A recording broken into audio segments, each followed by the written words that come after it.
May 19, 1944. The South Pacific, somewhere between the Admiralty Islands and the atoll of Truk. The water here is a deep, violent blue, and it is absolutely full of submarines. Lieutenant Commander Walton Pendleton stands on the bridge of the USS England, a modest, unglamorous destroyer escort that has no business being as dangerous as it is about to become. His executive officer, Lieutenant John Williamson, has had the ship running in tight search patterns for the better part of the afternoon. The sonar operators are listening. They are always listening, and then, at a little past 3 o'clock, they hear it. A contact, bearing 040. Range, roughly 1,200 meters. What happens next takes less than a minute. The crew runs to stations. The ship swings hard onto its attack bearing, and from the forward deck, a weapon unlike anything the Japanese Imperial Navy has ever had to face erupts into action. 24 projectiles arc upward from a steel cradle mounted at the ship's bow, fanning outward in a carefully calculated spread before curving back down and plunging into the water. They look, by all accounts, absurd, like a cluster of elongated iron potatoes, tumbling end over end through the Pacific sunshine. There is a brief, quiet moment as they sink. Then the ocean detonates. The submarine Ati-16, a veteran of 9 war patrols and commanded by Lieutenant Commander Takeuchi Yoshitaka, is destroyed with all hands. She never had a chance to evade, never fired a shot, never even saw what killed her. It would be the first of 6. Over the next 12 days, the USS England would sink 6 Japanese submarines in succession, an unbroken record that stands to this day as the greatest submarine killing streak by a single ship in the entire history of naval warfare. The weapon responsible for this extraordinary feat was not an American invention. It was not even a conventional weapon in any traditional sense. It was a British contraption, designed in a shed, championed by eccentrics, initially ridiculed by the Royal Navy's own establishment, and possessing a name that sounds less like a weapon of war than a garden ornament. It was called the Hedgehog, and the story of how it came to exist tells you everything you need to know about what Britain was facing in the darkest years of the Second World War. By the summer of 1942, the Battle of the Atlantic had become a catastrophe in slow motion. Germany's U-boat fleet, operating in coordinated wolf packs under the strategic direction of Admiral Karl Dönitz, was sinking Allied merchant ships at a rate that defied comprehension. In June of that year alone, the Allies lost 830,000 tons of shipping in a single month. The full-year figure for 1942 has been assessed at roughly 7.8 million tons, more than the entire pre-war merchant tonnage of Japan. Over 1,300 Allied ships were sent to the bottom of the Atlantic in that year alone. The numbers behind those numbers are harder to absorb. Every one of those ships carried something Britain needed to survive: food, fuel, steel, weapons, medicine, men. The island nation that had ruled the seas for 2 centuries was being strangled by submarines it could barely find, let alone kill. Churchill later admitted that the U-boat campaign was the one thing that truly frightened him during the entire war. It is not difficult to see why. The weapons that the Royal Navy had available to counter this threat were, to put it delicately, inadequate. The depth charge, essentially a canister of high explosive dropped over the stern of a ship to detonate at a preset depth, was the standard anti-submarine weapon of the era, and it was deeply, structurally flawed.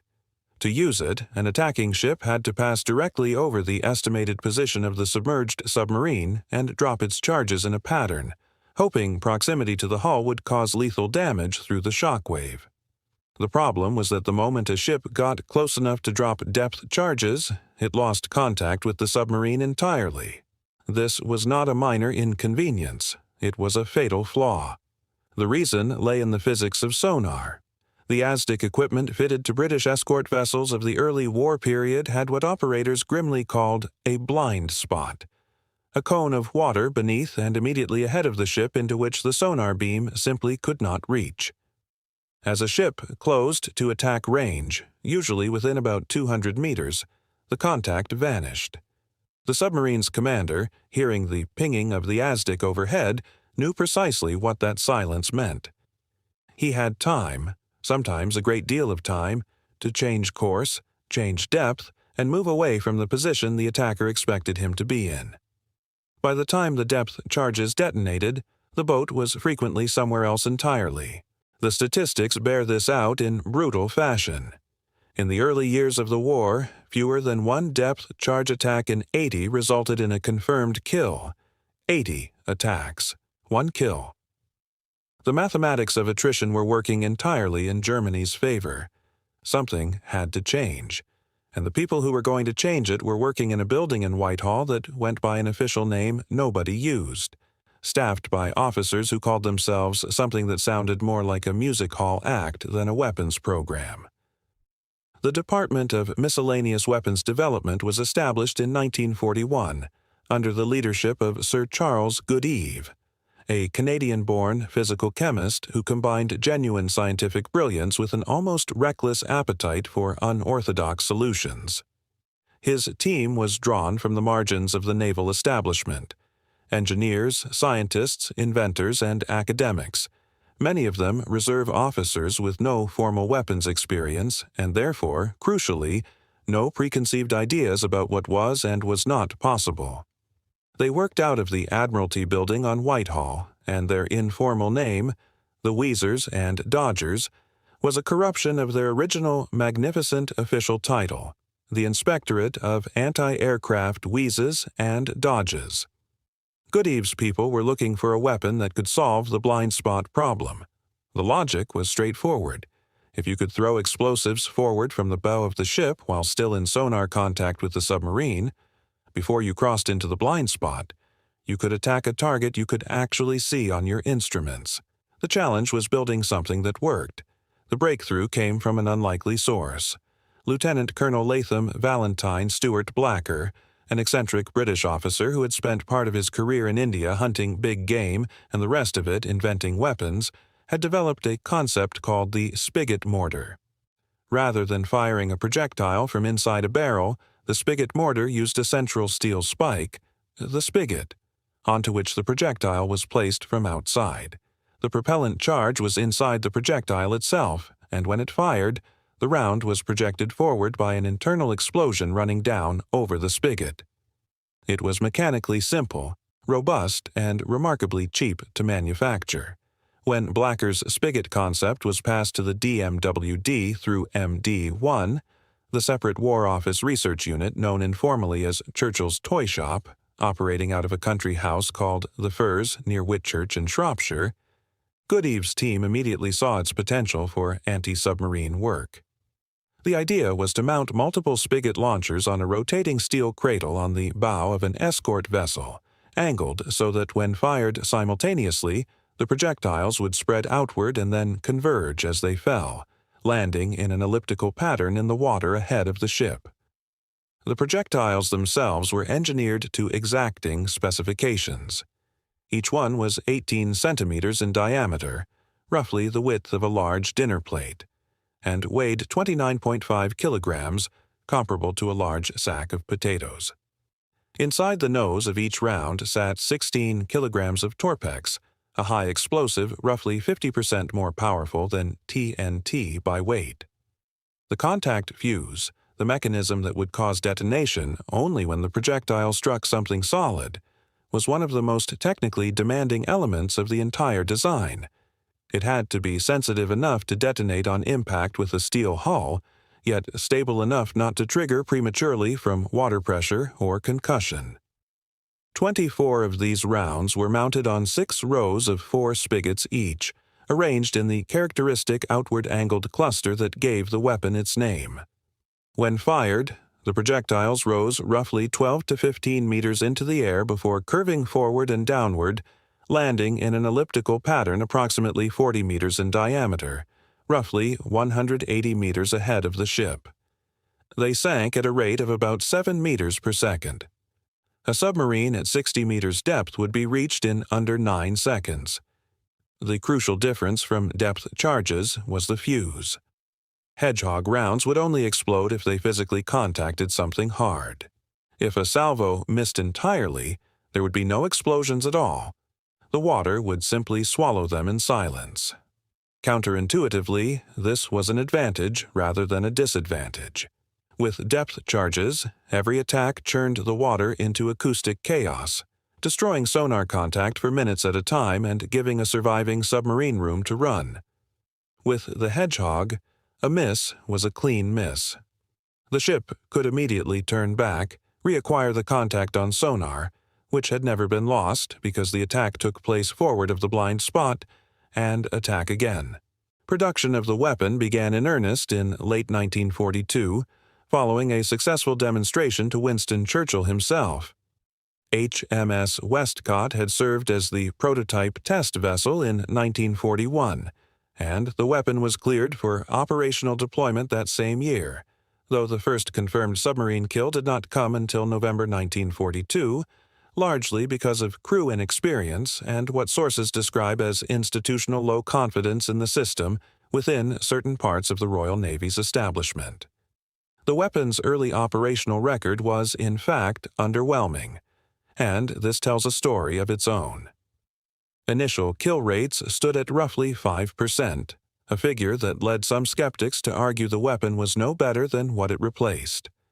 Those skeptics were wrong, but they were wrong for a reason that is worth understanding.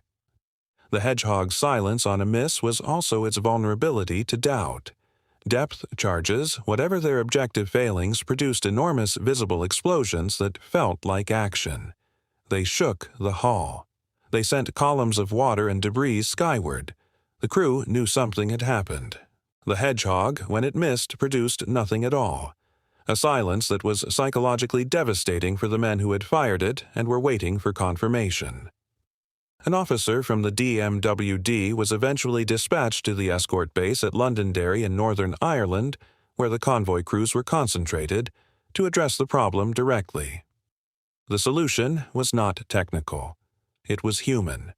Better training, improved attack doctrine, and detailed briefings on what successful Hedgehog attacks actually looked like gradually transformed the weapon's kill rate. By the end of the war, 1 in every 5 Hedgehog attacks resulted in a confirmed submarine kill. The comparative figure for depth charges was 1 in 80. If you are finding this interesting, a quick subscribe helps more than you know. The weapon's most spectacular individual deployment came not in the Atlantic, but in the Pacific, and not in British hands, but American ones. The United States Navy had adopted the Hedgehog enthusiastically, fitting it as standard equipment to their destroyer escort class, the workhorse vessels designed specifically for convoy protection. It was a Mark X version of the British system, mechanically identical in principle, adapted for American production, that the crew of the USS England used during those 12 extraordinary days in May 1944. 6 submarines, 12 days, each one found by sonar, each one killed by a forward-thrown salvo of contact-fused spigot mortars before a single depth charge was dropped. The Japan Naval Institute's official histories describe the period of May through June 1944 as catastrophic for Japanese submarine operations in the Pacific. Of approximately 25 deployed submarines in the relevant theater, roughly 17 were sunk. Japanese Admiral Somu Toyota had deployed the submarine line as an early warning screen ahead of Operation Ago, the planned decisive naval engagement he hoped would destroy the American carrier task forces. Instead, his submarines were being located by radio intelligence decoded at Pearl Harbor and killed one by one before they could report anything to anyone. After England's 5th kill, the commander of the hunter-killer group assigned a second vessel, USS Raby, and then USS George, to assist in tracking what would become the 6th. George fired first and struck with 3 projectiles, yet the submarine, RO-105, somehow kept maneuvering. Then Raby attacked and missed. The group commander, Commander Haynes, transmitted a message that has entered naval folklore. "Oh hell, go ahead, England." England's salvo produced, in the words of the official account, a massive underwater detonation. RO-105 was lost with all 55 hands. It would be misleading to claim that Germany developed nothing comparable, or that Allied navies were the only ones thinking about the problem of forward-throwing weapons. The Kriegsmarine was perfectly aware of the theoretical advantages of a weapon that could attack submarines without the attacker having to overfly them first. But German submarine doctrine, at its core, relied on the offensive, on the U-boat as predator rather than prey. Investment in defensive anti-submarine thinking was not a Kriegsmarine priority in the early war years, and by the time the scale of Allied anti-submarine improvements became clear in 1943, the industrial and scientific resources required to close the gap were no longer available in the quantities needed. German acoustic torpedoes, the Falk, and later the far more capable T-5 Zaunkönig, which the Allies called GNAT for German Naval Acoustic Torpedo, were specifically developed in 1943 as a direct response to the Hedgehog's effectiveness. The logic was straightforward. If the escort vessels were becoming too dangerous to engage conventionally, the submarine needed a way to strike them from a safe distance without surfacing. The Zaunkönig was a genuine technical achievement, capable of homing on the propeller noise of an escort vessel, and it achieved kills. But it was a reactive solution, not a strategic one. It did not restore the Wolf Pack's ability to destroy convoy traffic at the rate needed to affect the war's outcome. The Allies adapted, introducing towed noisemaking decoys, called Foxers, to defeat the acoustic homer, and operations in the North Atlantic never returned to the carnage of 1942. The Americans developed their own variant, the Mousetrap, for installation on smaller patrol craft where the Hedgehog's size and recoil made fitting impractical. The Mousetrap used rocket propulsion rather than spigots to achieve a lighter, more compact launcher, at some cost to throw weight. Neither the Germans nor the Japanese produced a true equivalent of the Hedgehog's combination of a head-firing, contact-fusing, and salvo pattern density. What the Hedgehog actually achieved in the wider context of the Battle of the Atlantic is a question historians approach carefully, because the weapon was one part of a transformation that involved many simultaneous improvements. Long-range maritime patrol aircraft, particularly the very long-range Liberator, closed the mid-Atlantic air gap that had given submarines a protected corridor to operate in. Improved centimetric radar made it far harder for U-boats to approach convoys on the surface at night. Signals intelligence, the breaking of naval Enigma traffic, allowed convoy routing around known Wolfpack positions. The support carrier group with aircraft operating permanently with the convoy rather than from distant shore bases fundamentally changed the tactical balance. The Hedgehog did not win the Battle of the Atlantic on its own. Nothing did, but it solved a specific, critical problem, the blind spot, in a way that permanently changed the calculus of attack. The Royal Navy's statistics showed that British figures for the entire war period gave roughly one submarine kill for every 60 standard depth charge attacks. The Hedgehog ratio was 1 kill for every 6 attacks. That difference, compounded over hundreds of convoy engagements across 4 years of war, represents a very large number of ships that were not sunk, a very large quantity of material that arrived in Britain, and a very large number of men who came home. The weapon and its descendants, most notably the Squid, a more sophisticated 3-barreled head-throwing mortar developed later in the war by the same DMWD team, which fired pattern-fused projectiles rather than contact ones, remained the conceptual foundation of anti-submarine warfare well into the Cold War era. The principle of forward-throwing, contact-fused, patterned salvo submarine attack is, in its essentials, still the basis of modern systems. Ahead-throwing anti-submarine weapons in their various evolved forms remain the mainstream method of underwater attack to this day. Examples of Hedgehog launchers can be seen at several naval museums in Britain and the United States, including the National Museum of the United States Navy at the Washington Navy Yard. They are large, unlovely things, heavy steel cradles bristling with angled spigot tubes, as ungainly-looking in a museum as they presumably looked on the bow of a corvette in a North Atlantic gale. They do not look like history-changing technology. They look like agricultural equipment that has been badly modified by someone with a welding set and too much time on their hands. Return, then, to the bridge of the USS England. Return to Williamson and Pendleton, to the South Pacific in late May 1944. Understand what you are actually looking at when you stand there in imagination. The weapon on the bow of that ship began as a concept shared between two eccentrics in a country house in Shropshire. It was developed by a team of naval reservists who called themselves the Wheezers and Dodgers, in a department whose very name was a joke, under constant institutional resistance from the very establishment it was designed to save. It was initially deployed badly, trusted reluctantly, and understood poorly. Its first year in service produced a kill rate that its critics used to argue it was worthless.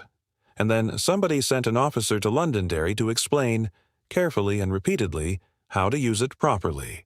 And the kill rate went from 1 in 80 to 1 in 5. Think about what was at stake in the Atlantic in 1942. 6 million tons of shipping lost. 1,300 ships on the floor of the ocean. Britain, in the assessment of those who understood the mathematics at the time, was perhaps 6 months from the point at which the losses became irrecoverable, at which the rate of sinking would permanently outpace the rate of building, and the island would begin to starve. The depth charge in its existing form was not going to close that gap. The wolf packs knew how to defeat it. They had been defeating it systematically and at scale for 3 years. What closed the gap was not one thing, but many things arriving in combination. The long-range aircraft, the broken cipher, the support carrier, the improved radar, and the Hedgehog, the ridiculous, spiky, unglamorous, British-looking device that solved the specific problem no amount of doctrine revision or tactical ingenuity had managed to solve. The problem of attacking a submarine you could see on your instruments but could not reach with what you had. On May 19, 1944, in waters a long way from Whitehall and further still from Whitchurch, a ship of 1,400 tons carrying 186 men and a British-designed mortar array that looked like nothing anyone had seen before, dropped a salvo of 24 iron projectiles into the Pacific Ocean and killed a submarine veteran of 9 war patrols before he knew he was being attacked. 11 days later, she did it again, and again, and again, and again, and again. 6 submarines, 12 days. A weapon that existed because a handful of unconventional thinkers in a wartime Admiralty department refused to accept that the problem was unsolvable. The Hedgehog did not win the war, but it helped make the outcome possible. And it was, by any reasonable measure, one of the most effective anti-submarine weapons ever built, which is remarkable, given that the people who built it called themselves the Wheezers and Dodgers, and that the people who first used it weren't entirely sure it would work. History is full of weapons that looked formidable and proved ineffective. The Hedgehog had the good grace to look absurd and prove decisive.